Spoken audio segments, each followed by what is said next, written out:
Welcome back to the shop. This is part 2 of the YZ125 Transmission Repair. If you haven't caught part 1 yet, there'll be a link down in the description.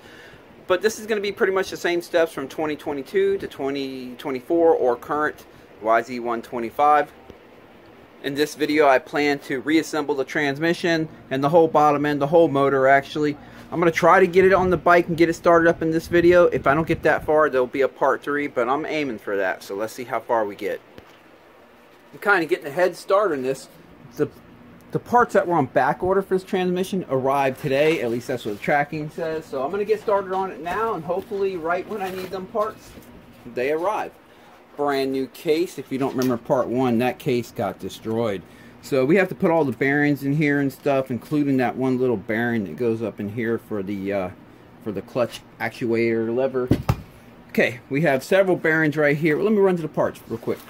We have a gasket, cylinder base gasket, brand new sprocket. This is your front sprocket seal kit, whatever. I just decided to get the Tusk kit for that, just to kind of make it a little bit cheaper. These are all bearings in here. I'm going to open these up in a second. This is that bearing for the clutch actuator lever. We have the little star gear for the shift drum. The revised, the updated shift detent spring. Remember I did a video for the bad one, the recalled one, where I rigged the original one before they had this updated recall spring. And that has worked so far. But we're going to go ahead and put the new recall one in since we're in there.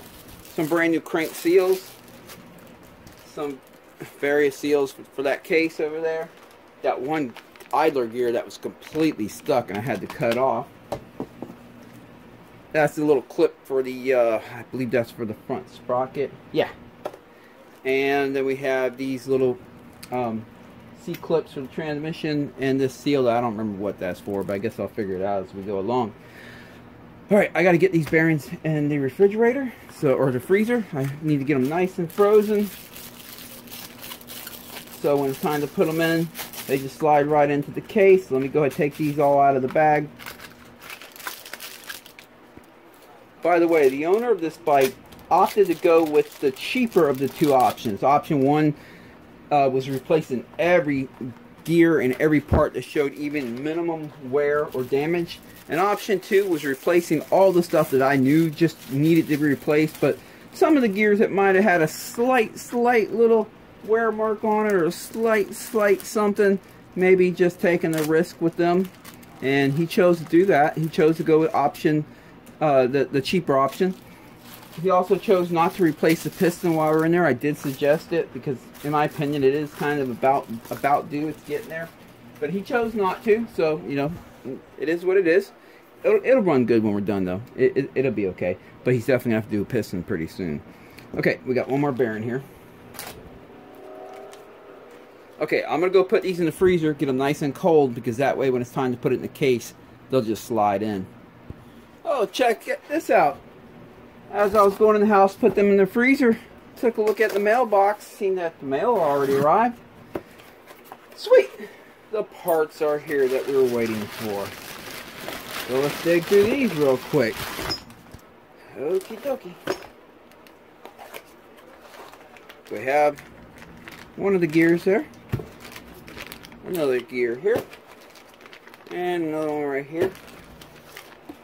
You know, I swore we ordered more than that, but we'll see. Huh. We'll see. Maybe that's everything. Let's see.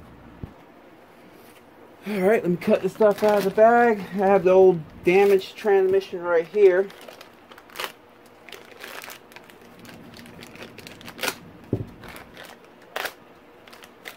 Again, he decided to go with the cheaper option, so there might be a couple things here that I would have personally enjoyed replacing myself, but I understand. It can get expensive. Well, that's not cool. This one arrived with rust already in here. That's not cool at all. Come on, Yamaha. Maybe it wasn't Yamaha's fault. Whoever. Rocky Mountain, I don't know. Okay, we'll clean it up. Alright. So we know that shaft is for this one right here. Okay, it looks like the right shaft. Okay, so that's good. I'm going to set this aside because I still have to knock that bearing off right there and everything. Set this aside for a second. Let's focus on this one.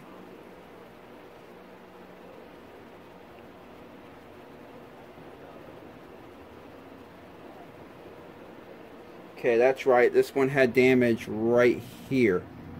That's why I chose to change out that. So we know that goes to that.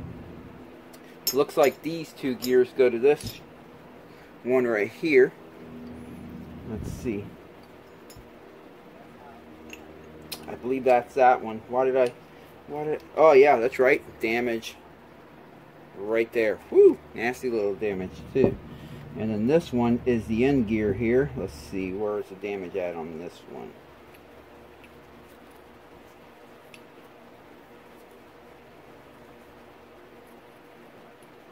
Where was it? Oh, look at that right there. Got nicked right there pretty good. Oh, that's right. It hardly wanted to spin. Look at all the debris that got up in here and kind of chipped it away and hardly wanted to spin. That's why I was replacing this one. But if I remember correctly, all the other gears in here look pretty well and reusable. So, okay. All right. We'll set these aside. We know that all that goes to that one. We're going to start with this one right here. Okay. There's the new one. Take this. Remember, when you're taking a transmission apart, you always want to pay good attention to detail how everything is, because you really can't rely much on the part schematics or the manual or anything for the arrangements of these gears. They don't show very clear pictures. It's easy to get things mixed up. Your best reference is going to be what you pull out of the bike. So try to put it back in the way it came out. You see how I pull out each part and I lay it like that on the bench, and then when I put it back together, I will assemble it the same way. Okay, we have to get this C-clip off here. Let's see if these will fit in there. Nope, I have to get another pair. There we go. Come on. Okay, same thing. Okay, I'm going to pay attention that this, I can see these are more narrow and a little bit taller. Let me get you better in the camera here. These are more narrow and a little bit taller that way, and these are not as tall, a little bit fatter, and they have that angle cut right here. So this is going to go on that way. Come on now. It can be tough getting these splines lined up. There we go. So we got that in. This is the trash one, so I will set that off to the side. Need to find that clip there. It's going to be this one right here. You always want to use new clips. Anytime you stretch them out to get them off the shaft, they don't quite bite down the same. They've been through too many heat cycles. When they're new, you can stretch them out to get them on, and they'll clip tightly. But after they've been heat cycled a lot, you see how the gap in the older one is bigger there? After they've been through a lot of heat cycles, the metal kind of changes and they don't bite down the same once they're stretched out again. So there's a rounded end to this and a sharp end. I know it's going to be trying to pull this way. No, that's right. The shift fork will be sliding it that way to take it out of gear. So I want to put the sharp edge of this to the left, and that's going to help better ensure that it doesn't jump out of its seat when it's being yanked on, when you're shifting. Let's say you didn't pull in the clutch and you're literally forcing it into the next gear, out of that gear and into the next. It'll be less likely to pull this clip out of its seat. There we go. It's nice and tight, so tight. Oh, there we go. I can hardly spin it on there. So that's good. It's going to be good. Alright, put things back on the way we found them.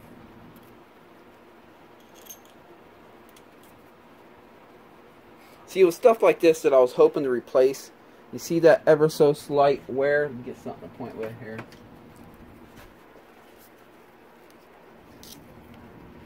See how sharp it is on this side right here? See on this side how it's ever so slightly rounded out? If this was my bike and I had the money, I would have replaced that too. Because this kind of stuff can make it where down the road you gotta get back in there. You know? I mean, it's not bad. It's gonna do just fine. you know. And most people are riding around bikes that are already like this, and they don't even know it, and it's fine, right? That's just a little bit of wear. That's all it is. It'll work fine. I would say that's like well broken in. But anytime you go in a transmission, if you don't want to get in there again for a long time, just replace even that kind of stuff. However, if you're on a budget and you, yeah, you can reuse it. Just understand that I wouldn't call it a fresh transmission. I would call it just a transmission repair. Okay, we don't need that junk anymore. Let me take this whole transmission here. I have this little thing of gas. I'm just going to dip it in a few times and just clean it up. Oh, got a magnet in there stuck to it. Alright. So this shaft is good and ready to go. These parts right here are trash. Alright, that bearing right there is kind of stuck on there. I'm going to go to the press real quick and just pop that off. It's super easy. I'll be right back. Oh, by the way, the reason it's stuck on there, if you don't remember from part 1, is I literally had to grind that gear off of there to get it off of there. And then after doing that, even this bearing doesn't even want to slide off. It's almost off, but I'll get it off real quick. Easy enough. That's off of there. Okie dokie, we're replacing this whole shaft. So, let's see what parts we have here. We have this one. Get that one out of the way. And we have these two parts. Actually, before I get started, let me clean this up. I'm just going to use a little bit of steel wool in there. See if I can get that little rust out of there. There we go. That cleaned up fairly well. Okay. Don't tell me. You got to be kidding me. You know what? I'm just going to cut that off completely. Yeah, this is just frustrating right here. Okay, cut that little sucker right off there. So I should be able to slide it off now. Yes, sir. Alright, put it like that.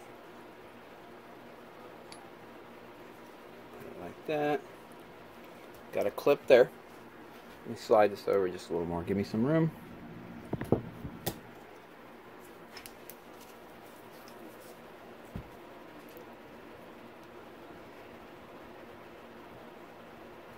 Come on now.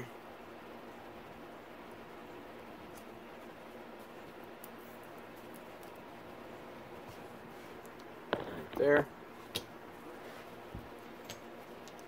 See if there's a washer on it. Yes, there is. Here. Here. There. There. And one more clip here.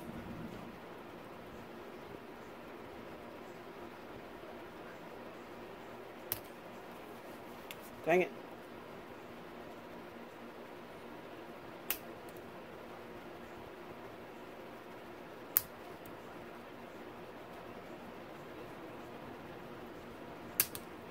That one's being stubborn.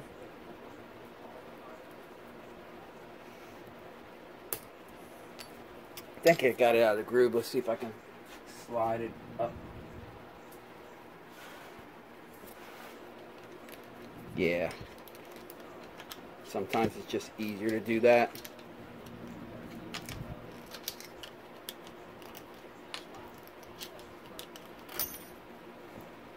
Okay. This is that one that was stuck on the shaft. Get you a little further back here so you can see the whole picture. There we go, because it's getting pretty stretched out here. Let me tighten it up a little bit.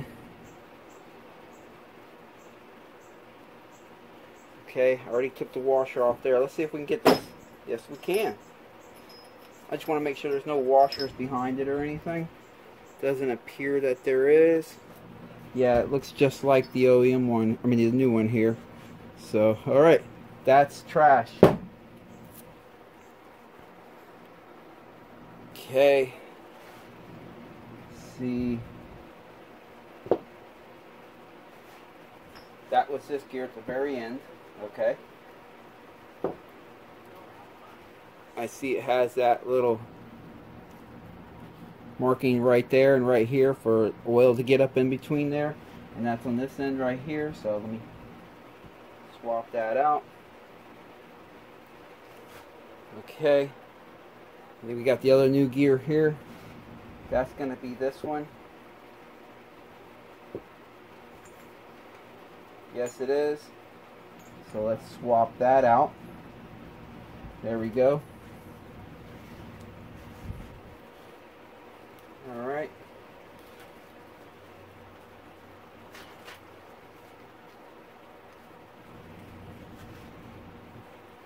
Clip here. Swap that out. That clip, let's see.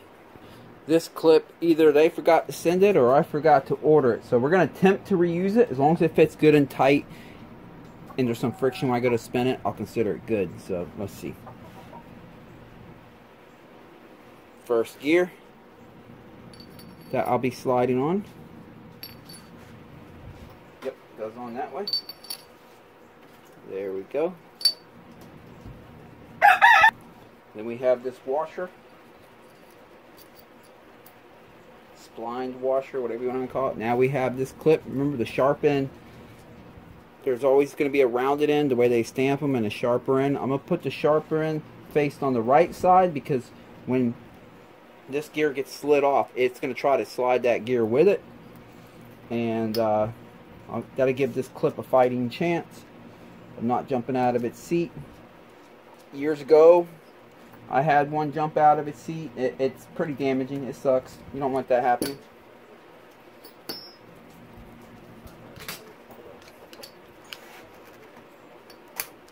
There we go. That's good and tight all the way around. Okay, this gear, very minimum wear. Yeah, there's some wear. But again, he's looking to do this on a budget, so we're running it.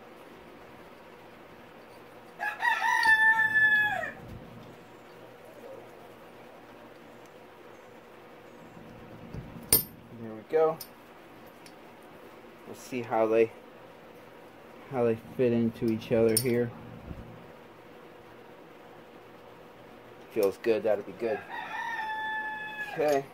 Next gear. Boom. Next gear. Boom. Washer. Alright, let's pop on this clip. It's going to get yanked off that way, so I'll put the sharp end on of the clip face to the right.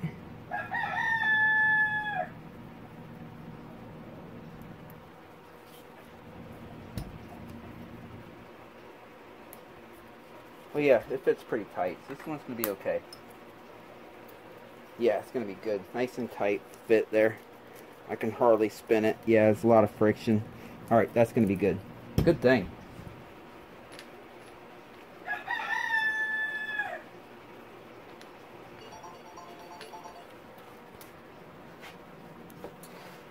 Sorry about that. I had to answer a phone call. My wife asking what I want for lunch, which is a good thing. Alright, last gear here.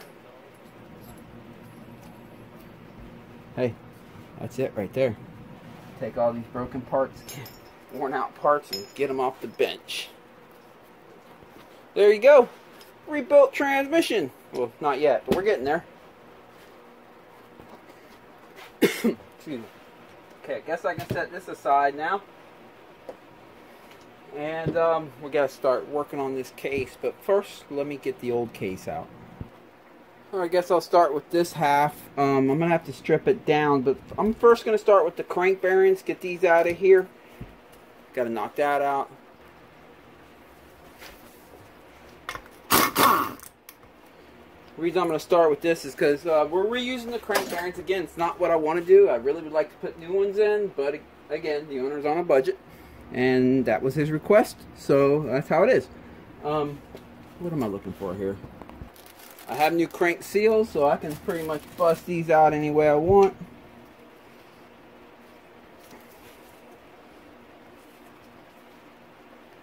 Well, that sucker's in there.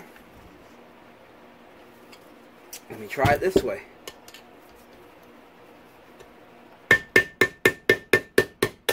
There we go. That's ready to go to the bench and push that out. But before I do that, let me get the other case up here. again, he's chose to reuse this piston, so it's a good thing we got it covered up and keeping it nice and safe. But I want to push the crank out and pull these out. There we go. I want to push the crank out so we can put the new seal in on that side too. Oh boy, look at that. I'm just now being reminded of the damage that this thing done. Holy cow. Okay. Alright, I'm just going to try to press that crank right on out of there.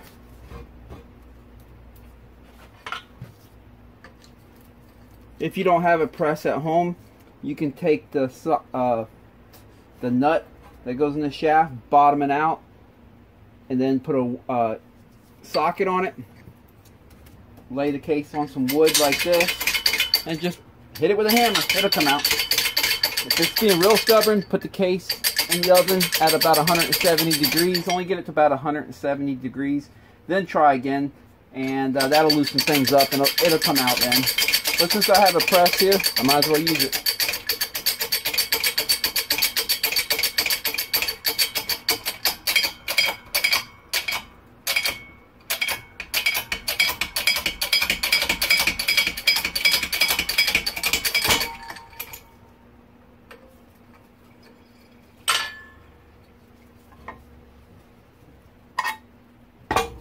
Voila. Okay, out of all the bearings in this side of the case, the only one, this is the bad case. See right here how it's all chewed up. The only bearing that I will be reusing will be the crank bearing. So I need to get that out of there now and get it in the refrigerator, start getting it cold so when it's time to put a new one. But we're going to be replacing, look, this one hardly wants to spin. We're going to be replacing that and everything. Alright, again, if you don't have a press, you can set a socket right here on the bearing and hit it with a big hammer, and it'll come out. And if it's being stubborn, again, heat the case up to about 170 degrees, either in the oven or something like that, and then try again with a socket and hammer, and at that point it should come out.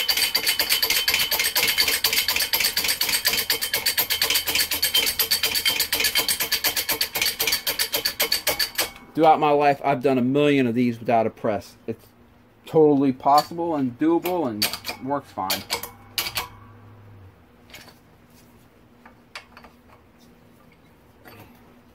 Let me move these in closer. Actually, I could just bottom it out. It's just dropping the bearing.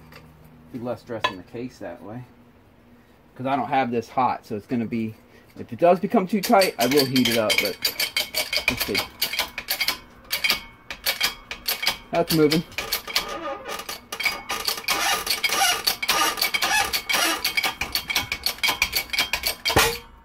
There it is.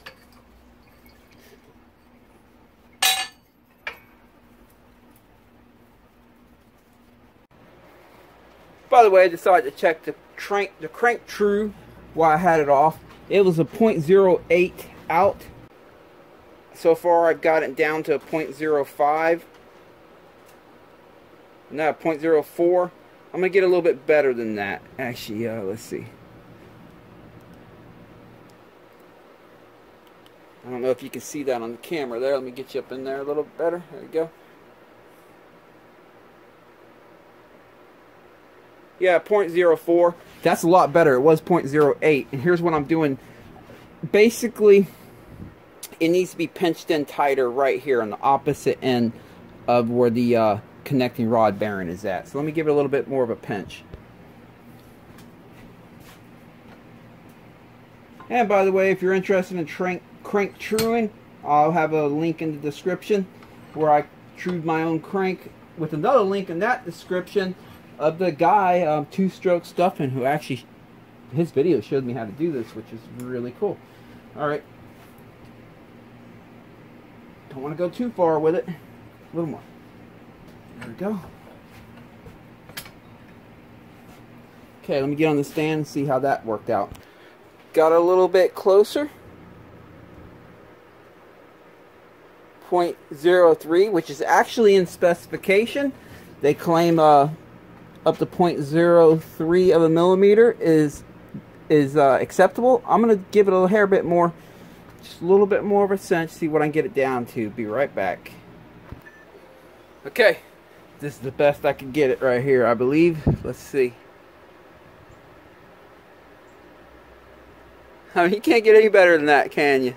Zeros all the way around. Crank is true. That's awesome. Actually, I just checked the manual. The manual actually said 0.05 run out is acceptable.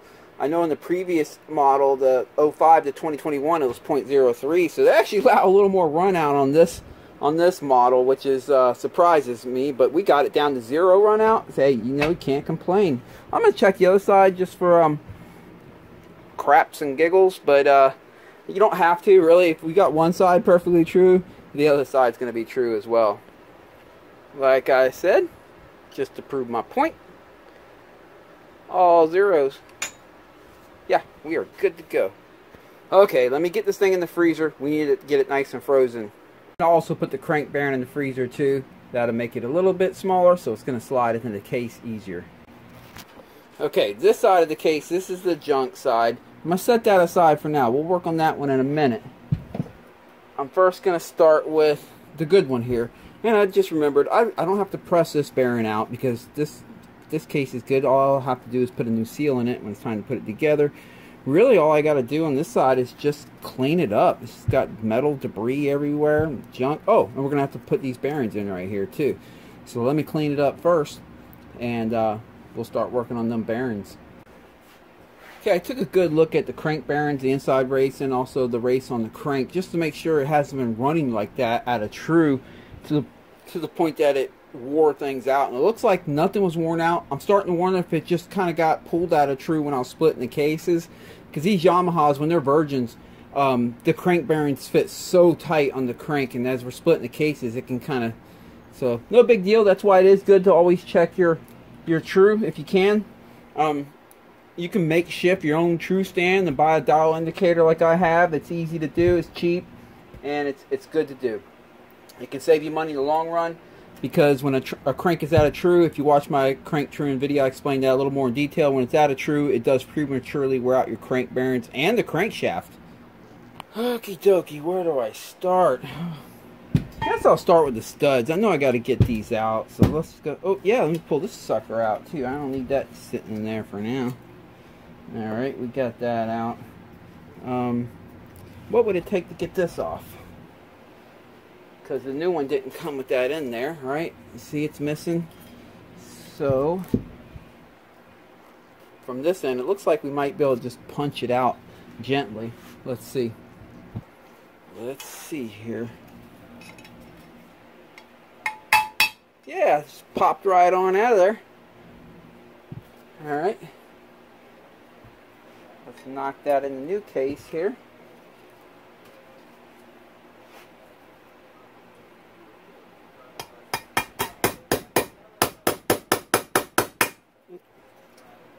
A little more. Let me get a better punch than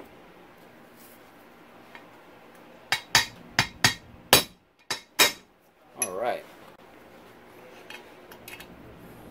Oops. Almost forgot. Let's see, which way does this go?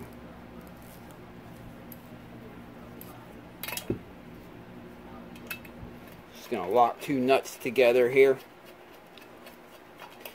Hopefully that allows them to free up and come out. If not, we'll heat it up the case a little bit, and then they'll come right out. Heat's always your friend. Anytime something gets stuck, it really does help loosen things up. Like I was mentioning about the crank bearings, if you're trying to knock them out with a hammer and they don't want to come out, a little bit of heat. I find 170 degrees to be good and safe, even with rubber seals in the case, because you got to keep in mind the motor gets hotter than that when it's running. Yep. Let me put these a little tighter. Alright, see what that does. Still a little tighter.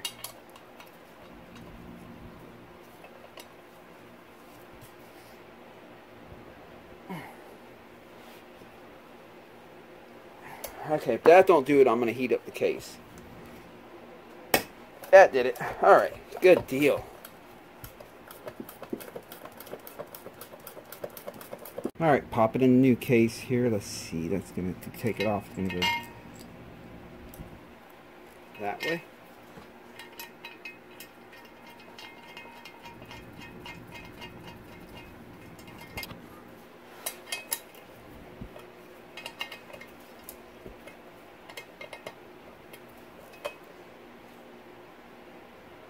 Just go down and snug it down pretty good. There we go. Alright, let's see if I can do this. I had it on there pretty tight.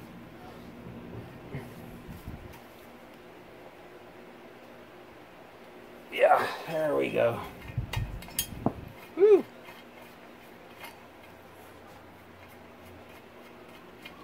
Alright, got one more stud to do. I'm going to do that off camera real quick. I'm going to do it off camera real quick and I'll be right back. Okay, both the studs are in the new case. Guess I'll go ahead and knock this seal in. Get out of there. There it is.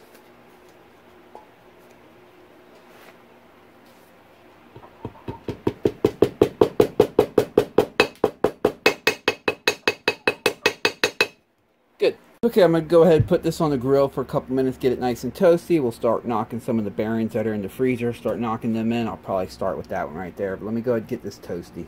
Alright. Yeah, about 170 degrees. We're good.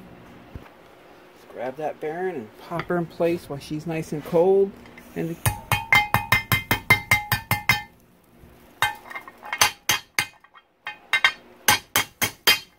there it is. Woohoo! Okay, I did that real quick, but let me explain some things. First off, I use a hammer. I try to use a hammer that has a nice, it's not gnarled in. I only hit the outer race. When you saw me hit with the hammer, I try to avoid hitting the inside of the bearing, and I try to use a socket that will cover the whole bearing pretty much all the way to the outer race and hit it that way. Again, if the case is hot and the bearing's cold, they go in pretty effortlessly and you won't have to use a press. I know most people, a lot of people say, oh, you never use a hammer on a bearing. You heard me in the other videos talk about that. Presses can get sketchy sometimes. You get the bearing in there crooked. This is safer in my opinion. Woo! Hot! Forgot about that. You heard that sizzle? Okay. I'm going to attempt to get that little bearing up in there. Where is it? Here it is. I already have a socket the perfect size here. Hot! Woo!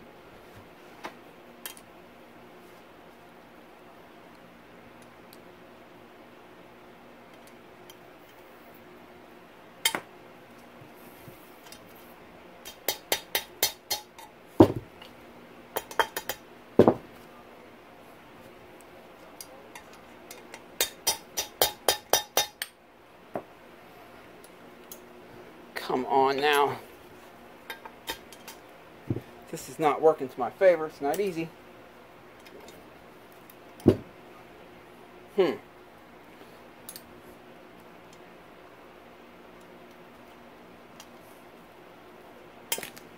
Try this again.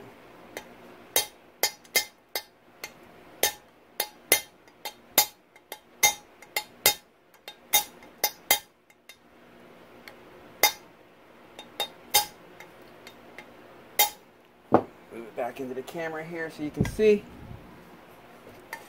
Just giving it some love taps.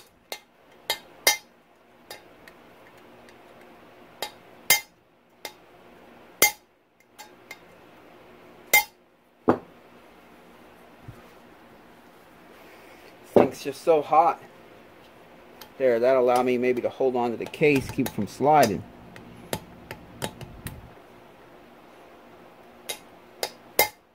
There we go.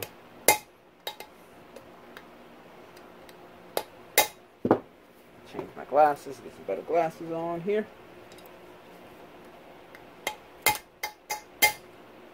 She's almost in there.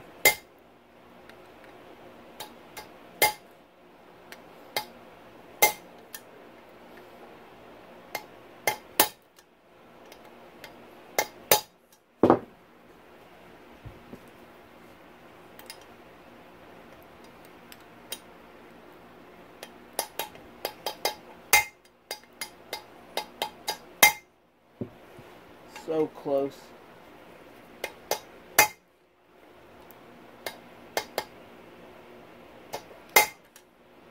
think that's it. Let me look on the other side and see.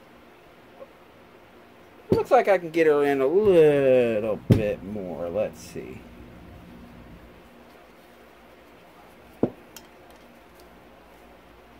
Hot.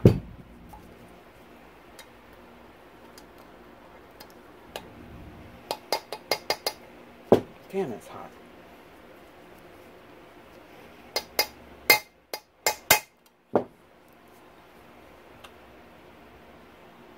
That looks like it. Sweet.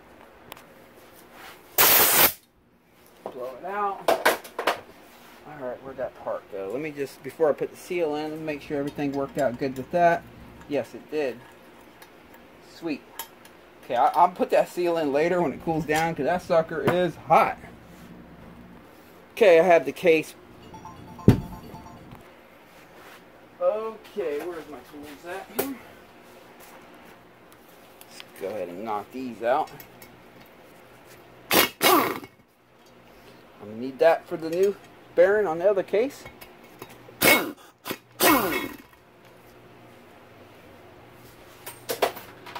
I could be wrong, but I think that's all I'll need. Set this aside. Okay, that we have a new bearing there. Just to see if that's everything I'm gonna need off this stankin' case. I think that's everything. I don't think I need to pull anything else off of it, as far as I can see. Unless you guys see I'm missing something here. I think that's everything. Okay, set that aside. That'll be nice scrap aluminum. Okay, time to knock the crank bearing in. It's nice and frozen. Case is nice and hot. She should go in pretty easy breezy. There it is. Voila! Go ahead, everyone, leave a comment. You're not supposed to use a hammer on a bearing. I do it all the time. Doesn't hurt a thing. Just make sure you have good hand-eye coordination. If you don't and you're going to start whacking the cases and stuff, I suggest not doing it, but in my opinion, this is the safest way to do it. So that crank bearing is in, and she's good. Got to get that bearing in over there. Case is still nice and toasty. Let me go get it. Okay, time to knock this bearing in. She is nice and frozen. Hot. Trying to get an angle where you can see what I'm doing here. There we go. Alright, let's do it. You got to work fast.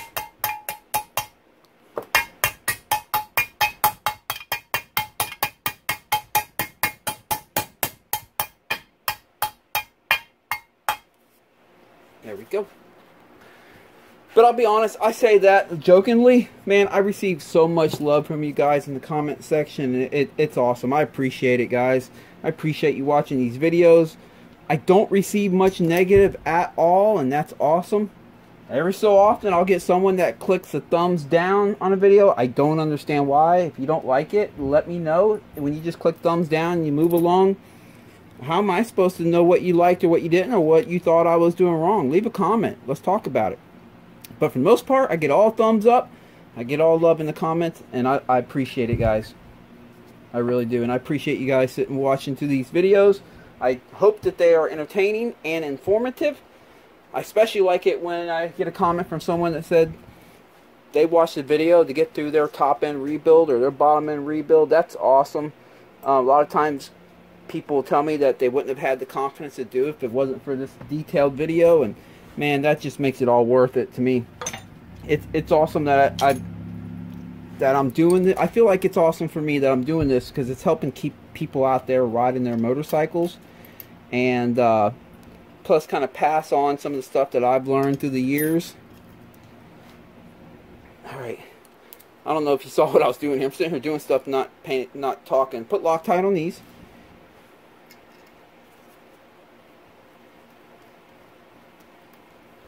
It's Friday. I'm going to Daytona Supercross tomorrow. It's going to be awesome. We're going to leave tomorrow morning for the race. Where's my ratchet at? So I won't be riding this weekend. I won't be at the Supercross race. Yeah. You definitely want to use Loctite on these like you saw that I did. You don't need these things coming loose.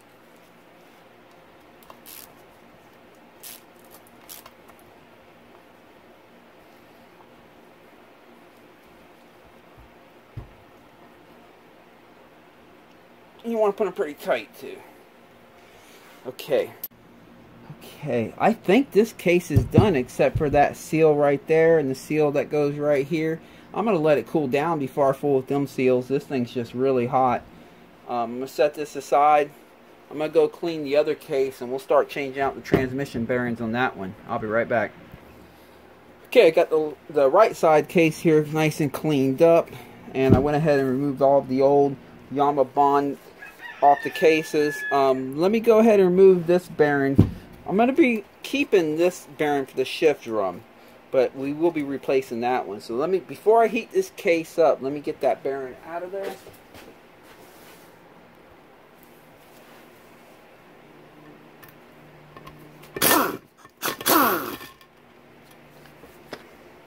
Alright.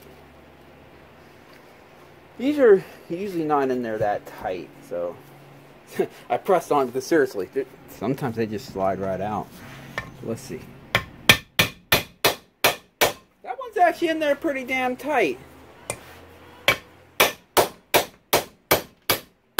There we go. Out of there. Alright, because we have a new one of these bearings, so. Okay, let me just take a look over this real quick. We still got to replace that spring there too. Let me go ahead and take that off now too.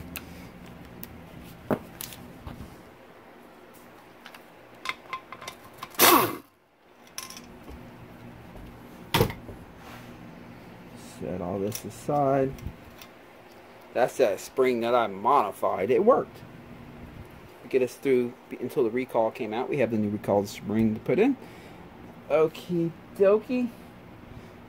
Let me go ahead and put this in the on the grill. Get it nice and toasty, about 170 degrees. Okay. Case is hot. Bearings are cold. It's hard to get in there with that.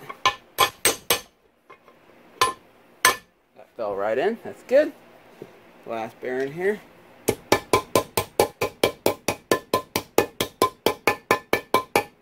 There we go. And I'll put some thread locker on here. I got to stop using that other word that we call this. See, I have it wrapped up with tape. Do not buy that other brand. Well, I'll tell you what it is, but don't buy it. Loctite. Because they work to get riding areas shut down, honestly. And obviously, yeah. So, just don't buy that brand. Buy any other brand. Permatex, thread locker, whatever. I don't buy that brand anymore. So, I just have to use up what I have left. And I'll be moving on to a different brand of thread locker. Now let me grab a rag. This case is hot, hot, hot.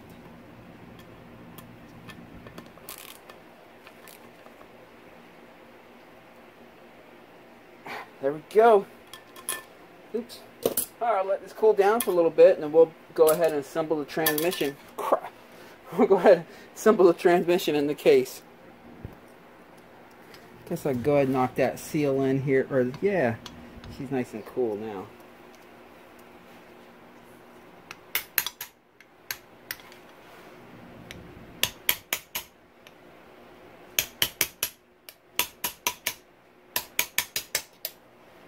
A little more.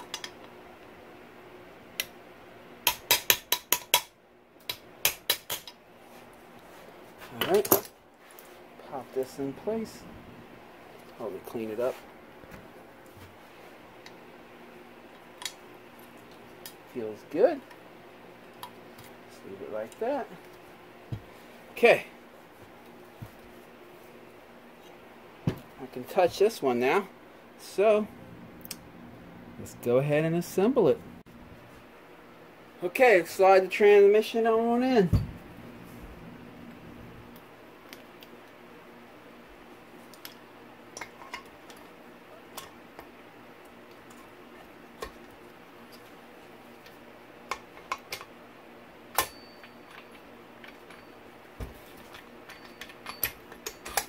There we go. Alright, that's in place. Make sure it's all in place. Some of the gears will lock up right now until we get the shift drum in there and the shift forks and everything. Okay, if you remember in part 1, I pointed out on the shift forks on the rear set that have 2 on one shaft, there's an L and an R, let you know which side's left or right if you get them mixed up. But good practice is to always just keep them on the shaft the best you can. Even when you have to pull them off, just put them back on the shaft in the arrangement that they go. So, just in case, some bikes don't have an L and R. Keep that in mind. So, alright, let me put this where you can see what I'm doing here. Okay, I'll take the right one, slide it off the shaft, slide it up in here onto the gear that's supposed to go on. Take the left one, do the same. Now they're gonna just kind of flop around in there for now until we get the shift drum in. All right, I'm gonna get the front one here. I believe it goes, let me look. Yeah, it goes on that one. Okay, now I'm gonna set the shift drum in there. There we go. Now I'm going to slide that gear up. Then I might have to use a magnet for that bottom one. Whatever it takes. Dang it. Dang it.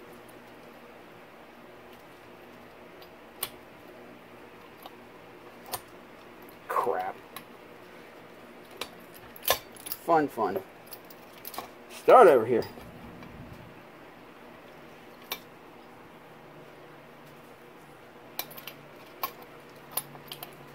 Because what I'm trying to do is slide that gear up so I can get that nub there into the shift drum. Shoot. Let me try it this way. There we go. Okay, I'm going to hold that in place with my finger. Because again, you got to get that little nub right there onto the shift drum.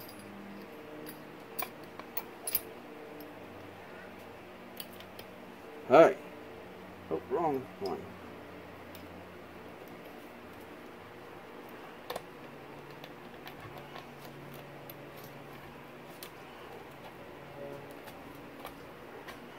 There we go. Okay. This one's usually the easy one.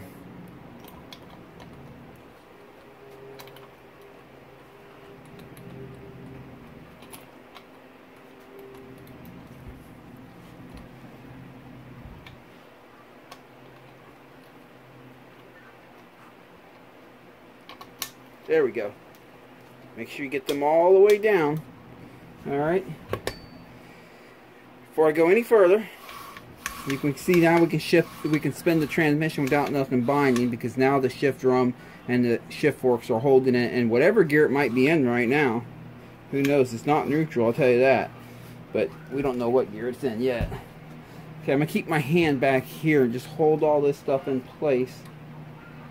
Actually, let me keep it set up like that for a second. We need to pull this part out. Remember, the original one had some wear on it right there where it catches neutral. It's pretty common on these, so we got a new one. He was saying that he wasn't able to find neutral very well, and of course that's why. Okay, I'm not going to Loctite this on yet or bolt it down. I just need to tighten up to hold the shift drum in place until we get the cases together. Then I'll take it back apart and do all that. There's a little spot right there, you see right there, and then down here there's that little pin. Oh. So you want to line them two up.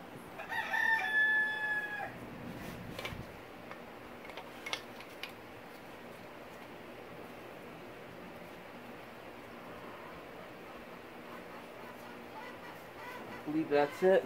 Okay.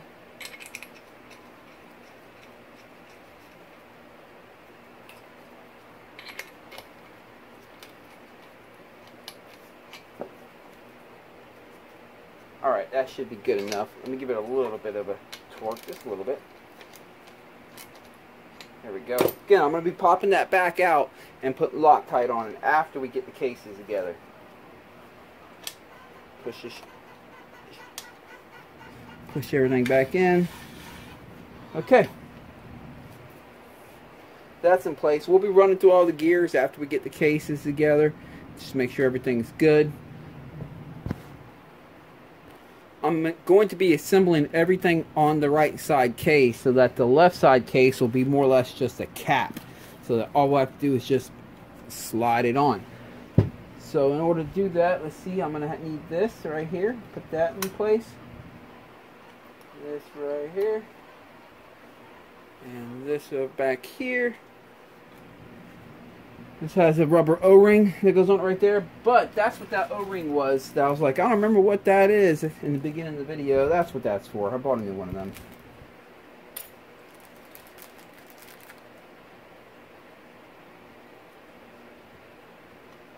There we go. Okay, I'm going to go get the frozen crank, come back. I'm going to heat up the inner race right here, and we're going to slide the crank onto this side of the case. Look at this. Crank is frozen.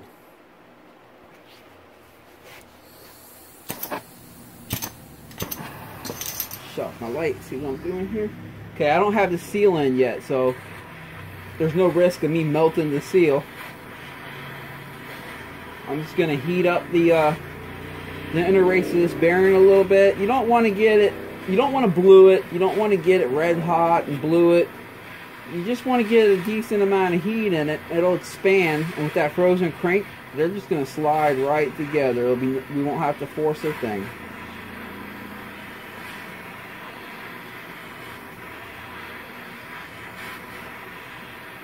That should be good enough. Now, it's real important when you slide this crank in. Make sure you put it in the correct direction. I know the stator is on the left side of the motor. Alright, so stator, left side. There it is. Just let that sit there for a second.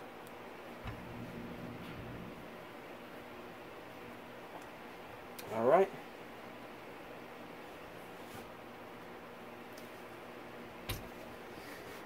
Let me go ahead and clean this surface up with a little bit of brake cleaner. I don't have much brake cleaner left. I got a little bit here. Okay, that'll be enough. I need to go get some supplies. Great, dropping stuff. Just want to get this any oil that might be on this, so the Yamaha bond will have a fighting chance of getting a good seal. I mean, Yamaha bond is pretty oil resistant. Yamaha bond, Honda bond, Moto seal, all the same stuff. It's pretty oil resistant, but it's still good practice to try to clean up as much oil as you can. Now, because these the pins that the shift forks ride on are spring loaded, they have a tendency to kind of try to keep pushing themselves back out. So you just got to kind of keep pushing them back in. But let me set this aside for a second. And let me grab this case, the brand new one. Do the same thing, use a little bit of brake cleaner on the surface. So we're going to cover this one with the Moto seal, Yamaha bond, whatever you want to call it, Honda bond. And then we'll heat that bearing up just like we did that one. So when we slide the cases together, they'll just slide right together. This is the stuff I'll be using today, Moto seal from Permatex. It's the same stuff as Yamaha bond, Honda bond, all them bonds. Smells the same, looks the same, works the same. It even has Moto in the name.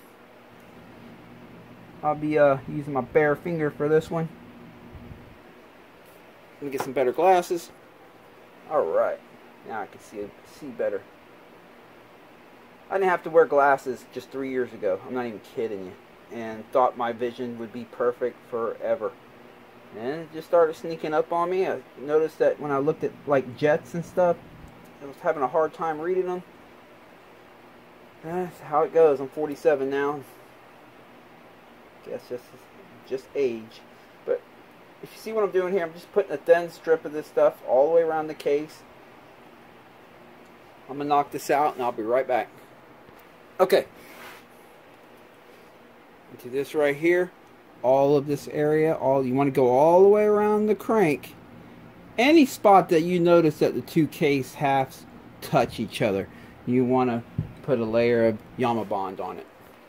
Okay, I got it all set up here. So, some of the stuff's going to be on the edge of the screen here, like me heating up this bearing, but that's just how I have to do it to get all this set up. Again, the crank seals are not in yet. That's one of the, I guess you can call it a benefit for working on this motor, is you don't have to have the cases split to put the crank seals in like the KX85, 125, them type motors were.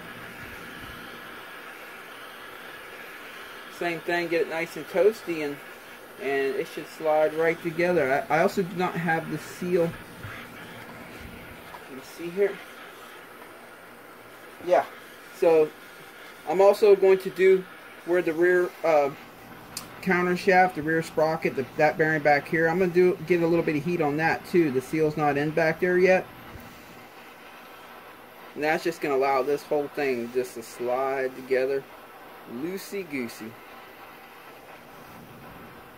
We won't have to force a thing. Okay, put a little more heat on this one because this is the tighter fitting one right here.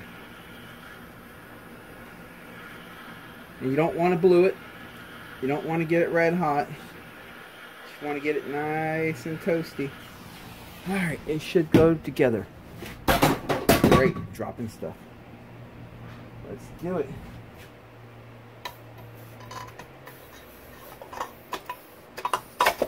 Boom! There it is. I didn't have to beat it, didn't have to pound it, none of that. Let's drop this hardware in. These are clean. I know the clean ones pretty much went up in here.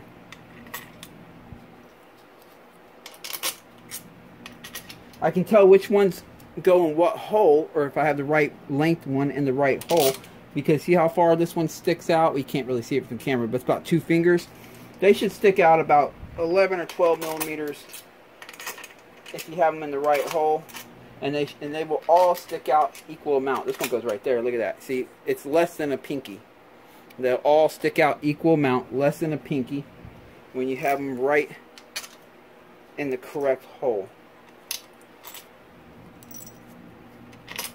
That one's too long. There it goes. I'm working quick here because I have Yamaha bond trying to dry up on me. Okay, I'm first going to start by tightening up the ones around the crankshaft.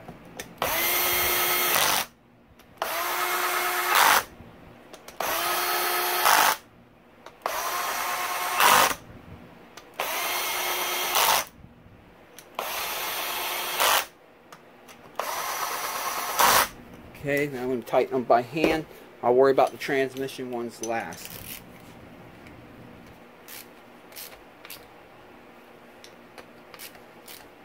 Don't want to strip these out. You notice how I'm choked up on the ratchet here? They're easy to strip out.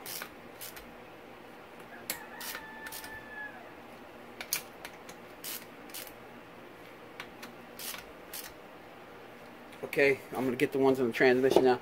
And there are torque specs for these if you want to follow that. I've been doing this a lot of years, so my hands are pretty calibrated.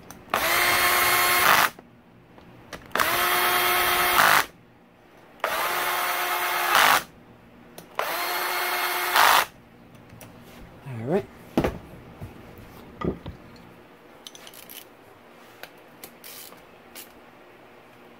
Again, don't want to strip them out. You just snug them down pretty good and bite into that pretty good. But when you really feel it starts taking a lot more torque to get them any tighter, that's pretty much where you stop. Okay, got them all tight. I'm going to make one more run through.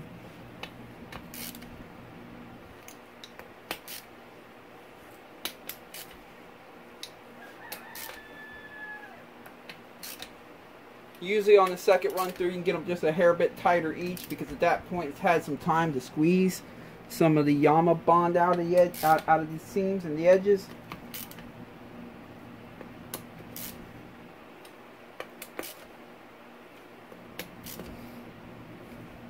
There we go.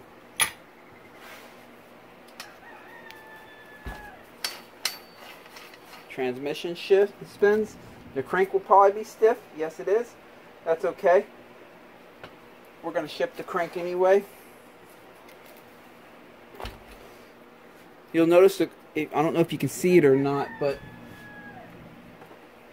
the crank is sitting tight right on this end right here, but there's a big gap on this end. Now you can take a hammer and you can tap right here, just dunk dunk dunk dunk, until you'll hear the sound change. It'll go dunk dunk dunk dunk dunk dunk dunk. It'll change in sound, and then all of a sudden the crank will spin freely.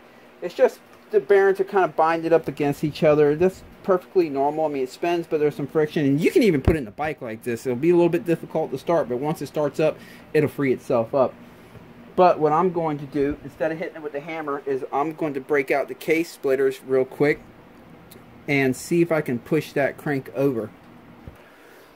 You're about to see, well, I'm not a huge fan of the case splitters unless you absolutely have to use them, because they're just cumbersome and they take so long to set up. But, you know, I find that they do work really good at sliding a crank over. We get it dead center. That's the goal here.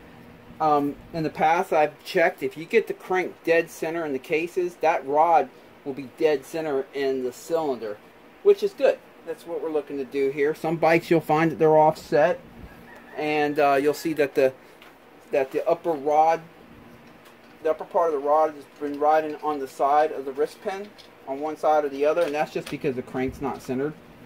It doesn't really hurt anything. Bikes come like that, even brand new stock. It doesn't hurt anything. But this is what you call blueprinting, when we're just trying to get everything perfect. I mean, we got the crank perfectly trued, so we might as well do this too. Alright, break out my feelers gauge here, because I'm going to be checking to see if we can get this thing in the center.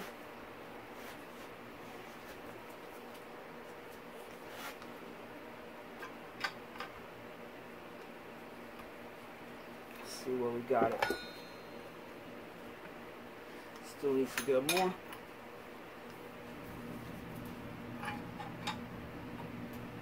There it goes. When you hear that pop, it shifted. Alright, let me check it.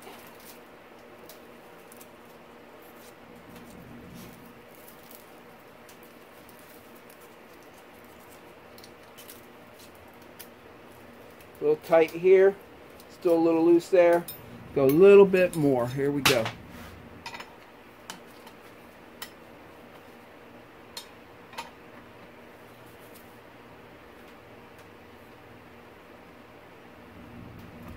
Check that. I don't want to go too far.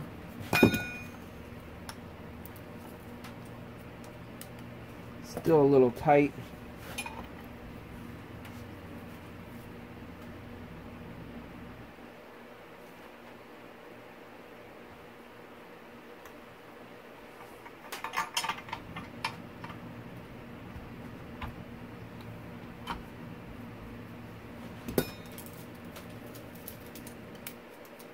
Oh yeah, pretty close right there.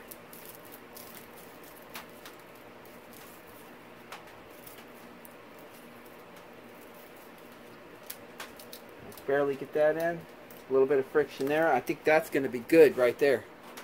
And now I got to take all this junk back off. So now the crank is much better centered out, pretty much perfect. This side has a little bit of friction, this side has a little bit more, but they're pretty dang close. It's really tough to get it perfect, but you can get it pretty perfect. The reason it's tough because usually when it just kind of jumps, but this is pretty perfect. Now, so the crank doesn't rust, because remember we had it frozen, right? I'm going to spray all kinds of WD-40 in here. I'm going to spray it down in here in the crank bearings. Over here too. Spin the crank. I don't like working with a piston like on here, but gotta do what you gotta do.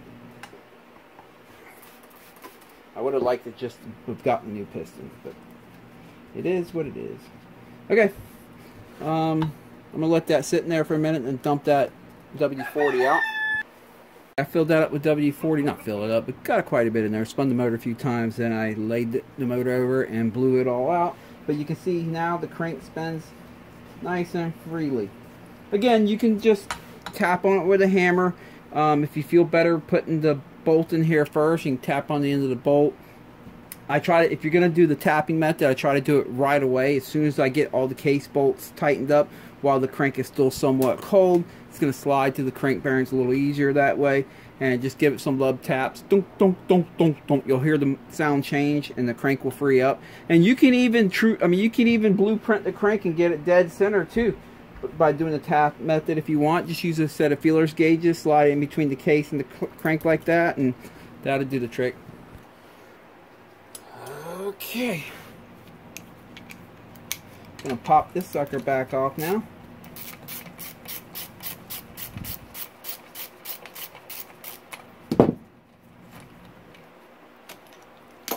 And go ahead and put this lever back on. Let me grab the new revised spring here.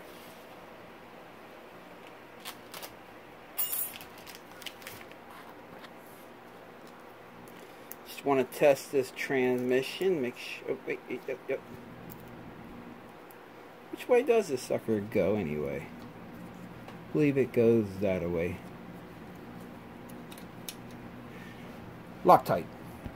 Thread locker. I gotta get this right. I've been calling it that all my life. Now I have to change.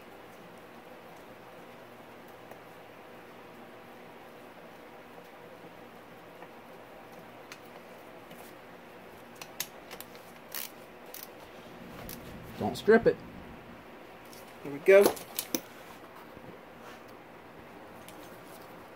Use some of these right here just to hold that down there like such.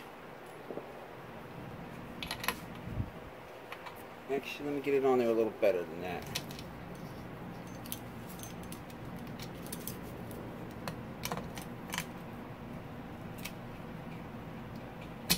Crap. Okay, I think I got it. If you have helping hands, you can get this on without that, but when you're by yourself like I am, remember, it has that little cutout right there, lines up with that pin, which is right where the neutral's at too. No! Stay put. Okay. Where's my thread locker? Load that thing up.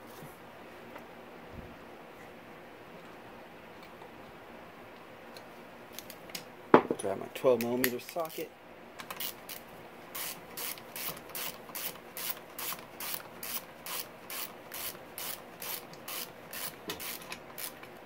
Okay, at this point I can unload this.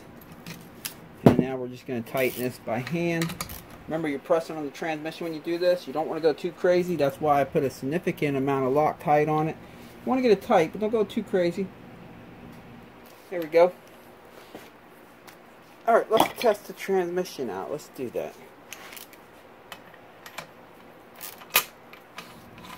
Okay, let's first find neutral.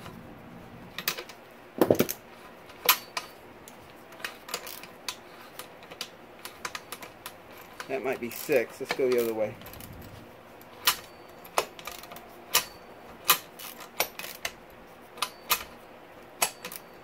Okay, there's neutral. Let me get you in a better view here. Okay, this side it's not spinning, but that side is, so that's neutral. So let's go down to first gear. Yeah, that's first gear. So now this side of the shaft is spinning. When I spin that one, that's first gear. Feels good. Okay, let's go to second. We got to go back past neutral. Sometimes you have to hold the counter shaft, this one right here, to get it to fully shift in that gear. You have to hold it and spin this one. You'll hear it click. Oh wait, that's neutral. Let me go to second gear. There we go. There's second gear. I'm spinning that shaft on the other side so you can see it spinning over here. So that's second gear. Let's try third. Watch this. See? You heard it click. There's third gear.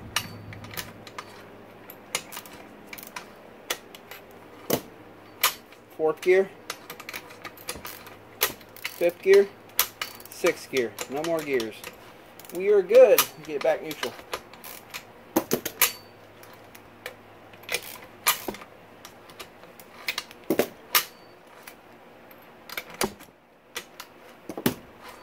Alright. I was hoping to keep all this together, but see how that went. So now I gotta figure this out. Great. Alright. First start by sticking these little things in the holes here. And then you have these, the round end goes up into the seat.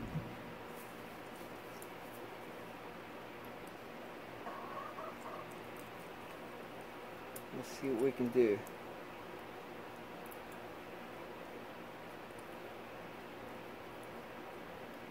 I think that's it. We're about to find out. That's right. Oh wait, does it go that way?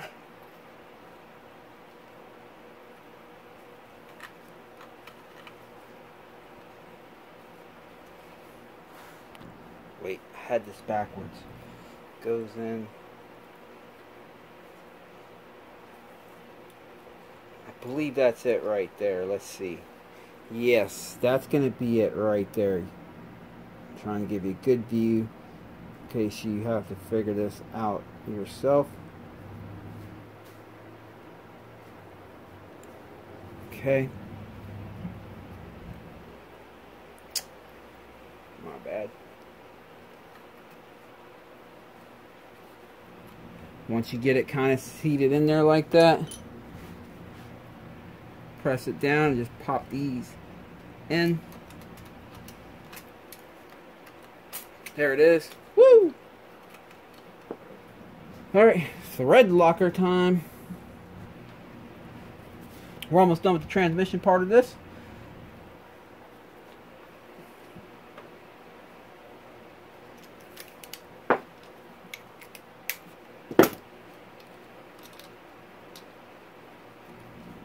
Make sure you use thread locker on these. Pretty much on everything inside the motor.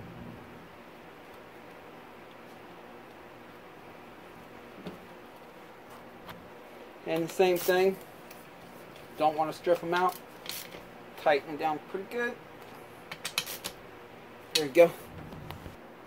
Alright, let's center that out. Grab the ship piece right here. And don't forget, you got this little thing right here. Goes there. And the shift shaft has a washer.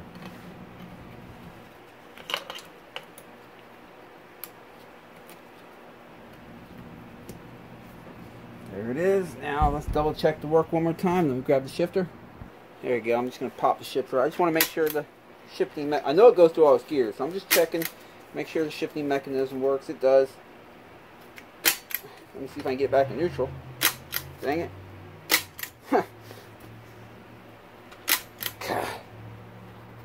There we go. I got it back in neutral. Alright. Well, I think that's a wrap for today as far as I'm going to get today. Because look, it is 4 p.m. and I have Supercross to go to tomorrow. So I'm going to shut it down a little early and get ready for my trip to Daytona. But stay tuned. Monday, I'll be putting this motor back together. I still have to put the crank seals in it, the clutch in it, the clutch cover on it, the top end, the stator, all that stuff. Just various stuff. Put it back in the bike.